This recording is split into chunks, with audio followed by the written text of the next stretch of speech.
Welcome to the deep dive. We sift through the noise, find the signal, and bring you, well, the most important nuggets of knowledge from our sources. That's the plan. So today, we're tackling something almost everyone bumps into eventually. That big dream of actually understanding English movies, series at native speed. Right. Because if you've ever sat down maybe with Netflix, all excited to try watching without subtitles, Yeah, we've all been there. and then 10 seconds in, you're just lost. Hi. Fast speech, slang, mumbling, people laughing over lines, interruptions. It hits you with that Netflix frustration. You think, how does anyone understand this? Am I just bad at English? And that feeling, that sort of, am I not smart enough feeling, that's exactly what we want to unpack and dismantle today. Because it's really not about intelligence, not at all. It's not about being bad at English. It's about understanding how native speakers actually talk. It's often fundamentally different from what you learn in a classroom. So yeah, we're going to dig into some maybe surprising insights about how spoken English works and give you some really practical tools, things you can use to train your ears, build confidence, and hopefully really change how you experience English media. That feeling of just being swamped by fast English, it's so real. It honestly feels like a completely different language sometimes compared to, textbook lessons. It does. Why is real-life dialogue so different? Well, it really comes down to let's call it the efficiency of everyday speech. Native speakers just don't talk like textbooks. That's the core truth. Okay. And what's fascinating isn't just the speed, it's how things get condensed. Words link together. Like we all know the phrase, did you eat? 3 words. Right. But when was the last time you actually heard it spoken clearly like that in a casual chat? It almost always becomes, did you eat? Did you eat? Yeah, you're right. Exactly. Or sounds just get dropped. Next week. Very often sounds like next week the tint just vanishes. Huh. Next week. I hear that now you say it. And then you layer on top of that all the slang and idioms. That stuff's everywhere. Someone says, I'm beat. Means I'm tired. Right. Not that they were hit by something. And then there's emotion. Voices go up, they go down, people whisper, they shout. It adds another layer of complexity. So it's messy. It is. It's messy, it's kind of musical, and it's definitely unpredictable compared to the slow, super clear recordings many learners train on. So yeah, that real-life dialogue becomes this huge hurdle. It requires a different kind of listening skill, really. Okay, so given all that messiness, it makes perfect sense why we reach for subtitles, right? They're like a safety net, instant understanding. Absolutely. A lifeline. But are they actually helping us build the listening part? Or are they maybe, holding us back a bit, like a crutch we never put down? That's the paradox, isn't it? Subtitles are fantastic for getting the meaning, for following the plot, no question. Yeah. But they fundamentally do not train your ears for sound. When you read subtitles, your brain latches onto the text, it sees the words. And stops listening so hard. Pretty much. It bypasses a lot of the crucial auditory processing work.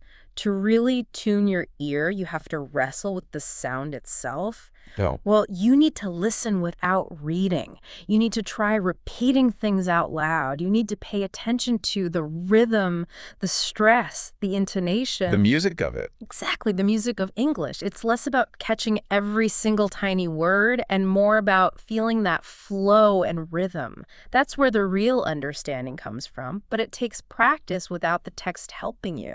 And that difficulty, that challenge, is exactly why this story about Anna from our sources really stood out. Ah, yes, Anna's journey. She loved movies, dreamed of watching Hollywood films raw, no subtitles.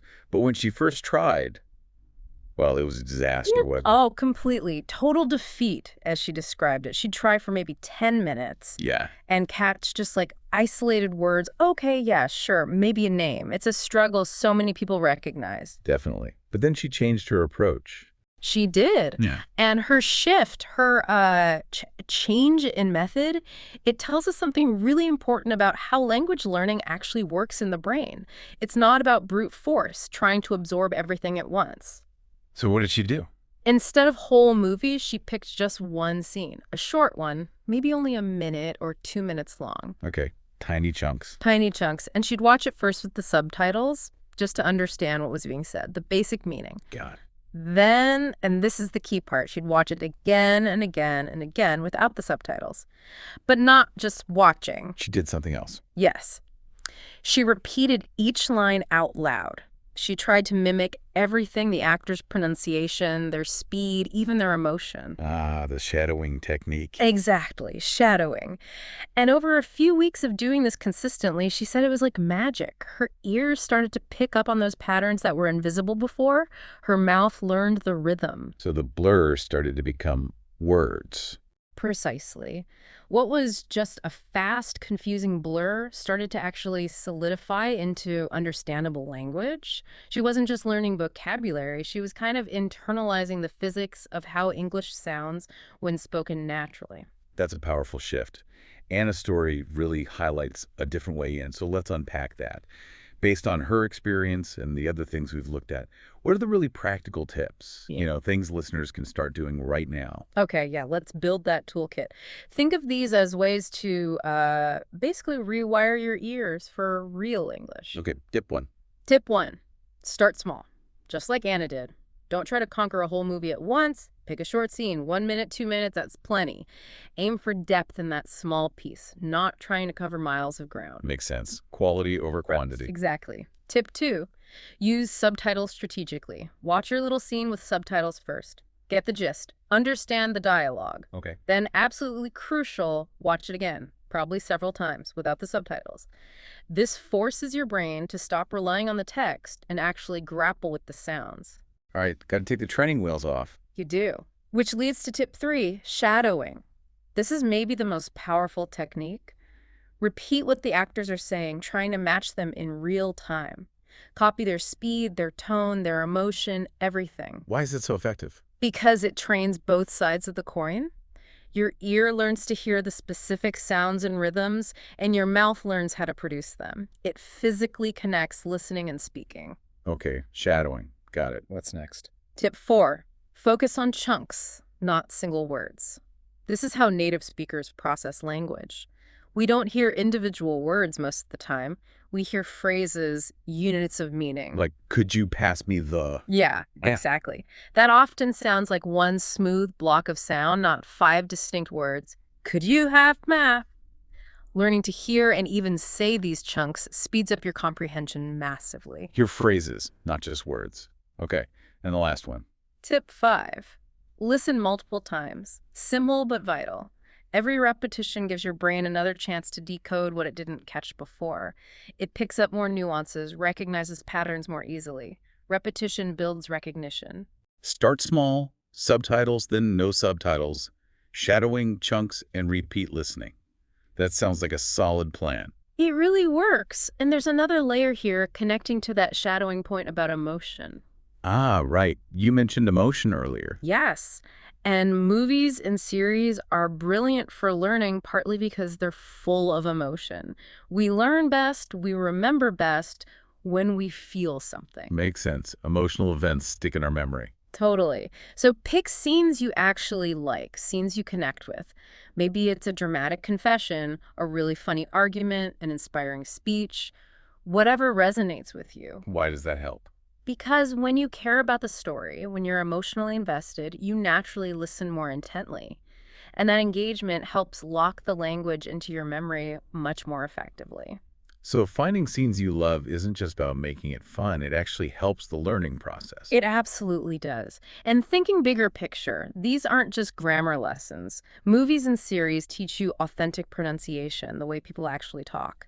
They show you natural expressions in context. And culture too, right? Huge amounts of cultural context, things you just can't get from a textbook. They really help you shift towards thinking in English rather than constantly translating in your head. Plus, it's enjoyable. And that's key. If it's fun, you'll keep doing it. Fun is maybe the most powerful motivator we have for learning anything. That fun factor is huge. Because, let's be honest, even with these great tips, it's easy to feel discouraged at the start, isn't it? To feel like, ugh, I'm doing this, but nothing's changing. Progress can feel invisible sometimes. Oh, completely. That feeling is super normal. But you have to trust the process that's happening under the surface. Every single time you listen, every time you repeat, every practice session, you are literally rewiring your brain. Building new pathways. Exactly. New neural pathways are forming. And eventually, you will have that moment, that amazing, priceless moment where you suddenly realize, maybe watching something else entirely, whoa, I understood that whole bit without subtitles. Yes, those breakthrough moments. They're proof. They show you undeniably you're not stuck. You are growing. And here's something else, something really interesting. Okay. You don't actually need 100% comprehension. You really don't. Think about it. Even native speakers don't catch every single word. Especially in noisy scenes or with strong accents, yeah? Right. We miss stuff all the time. But what do? We guess from context. We read facial expressions, body language. We use everything we do understand to fill in the gaps. So perfection isn't the goal. Not even close. Often if you can get, say, 60 or 70% comprehension, that's more than enough to follow the story, to get the jokes, to feel involved. That takes a lot of pressure off. It really does. And when you stop chasing that impossible 100%, you relax. You enjoy the process more. And counterintuitively, you actually learn faster. Why faster? Because your brain learns best when it's curious and relaxed, not stressed out and afraid of making mistakes or missing something. Stress inhibits learning. Curiosity fuels it. That shift away from perfectionism, it seems critical. Yeah. And it lets you actually appreciate the small steps, the little wins along the way. Exactly. Celebrate them. Seriously. Don't dismiss those tiny victories. Maybe you finally understood a particular slang phrase everyone uses, or you caught a whole fast sentence, or you laughed at a joke at the right time without needing the subtitles. Those feel good. They feel great, and they are concrete evidence. They prove to you, I'm making progress. I'm not stuck. I honestly think it's a fantastic idea to, jot these little wins down, keep a small notebook. Victory log. Yeah, a victory log. Write down, understood the joke about X, or followed the fast argument in scene Y, then look back after a month. You will genuinely surprise yourself with how far you've actually come. It makes the invisible progress visible. I love that. Okay, so wrapping this up, what's the big takeaway here? What does this all mean for someone listening right now? Well, I think the main thing is realizing that movies and series aren't just entertainment. They're not just passive fun. They're more. They're so much more. They are a living, breathing doorway into real language, yes, but also real culture, real human emotion, real interaction. And the process of engaging with them actively. Exactly. By watching actively, by shadowing, by repeating those chunks. You're doing more than just learning English vocabulary and grammar. You're building real-world communication skills. You're building confidence. You're gaining cultural insights. And ultimately, you're building the ability to connect with millions of people globally. So the advice isn't give up if it's hard now. Absolutely not. Don't quit because you don't get everything right away. Nobody does, not even native speakers in tricky situations. The real advice is start small. Be patient with yourself. Practice consistently, even if it's just a little bit each day. One scene at a time. One scene at a time. Bit by bit, you'll find that English stops sounding like overwhelming noise and starts sounding like meaning. Fluency isn't built overnight. It's built one scene, one phrase, one small victory at a time.